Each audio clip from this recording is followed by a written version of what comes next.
राकेशच्या बाबतीत सांगायचं तर राव आमचं वेगळं आहे असा एक ग्रुप आहे ट्विटरवरती आणि ह्या ग्रुप जो आहे तो मराठी सिनेमाला प्रचंड प्रमोट करतो. नुसतं प्रमोट करणं नाही, सिनेमा पाहून येतात आणि पाहून आल्यानंतर त्यांची रिॲक्शन ही फार महत्वाची असते.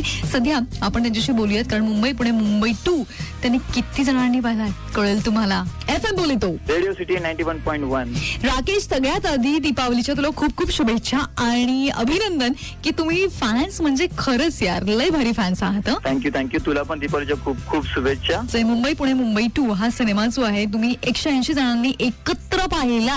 कसा होता experience? First day first show महाराष्ट्राने पाहिला असं म्हणू शकते कारण आमचं रावा कुटुंब आहे, तुला पण माहित आहे की त्यात वेगवेगळ्या शहरातून लोक कुटुंबात आहेत. ठरवलं असं ट्रेडिशनल डे केला म्हणजे पूर्णपणे लग्नाच्या मध्ये होतो. नंतर पुणेरी म्हणजे बिग बाळी घालायची आम्ही ठरवली आणि आम्ही सर्वांनी एकत्र येऊन साजरा केला ट्रेडिशनल डे आणि MPM 2 पाहिला. क्या बात आहे. आणि हे सगळं तुम्ही केलं मुंबईला पुण्याच्या लग्नासाठी? हो, मुंबईला पुण्याच्या लग्नासाठी. एका प्रकारे जे आहे तुमच्या स्टार्स वरती असणारं प्रेम तुम्ही व्यक्त करतात आणि दुसऱ्या पद्धतीने जे आहे ते मराठी सिनेमाला जे आहे प्रमोट करण्यासाठी खूप मदत करतायत. हो. आधीच आम्ही जनरेशन मध्ये एवढं बघत नव्हतो कारण आम्ही सर्व हिंदीच्या मागेच होतो. पण आता सतीश राजवाडे, संजय जाधव आणि रवी जाधव यांच्यामुळे इतके चांगले चित्रपट येतात. मग असे चित्रपट येत असताना मराठी प्रेक्षकांनी पण त्याला साथ दिली पाहिजे आणि ते साथ आम्ही देतो आणि देत राहू. क्या बात आहे. All the very best. Thank you so much हे सगळं शेअर केल्याबद्दल. थँक्यू.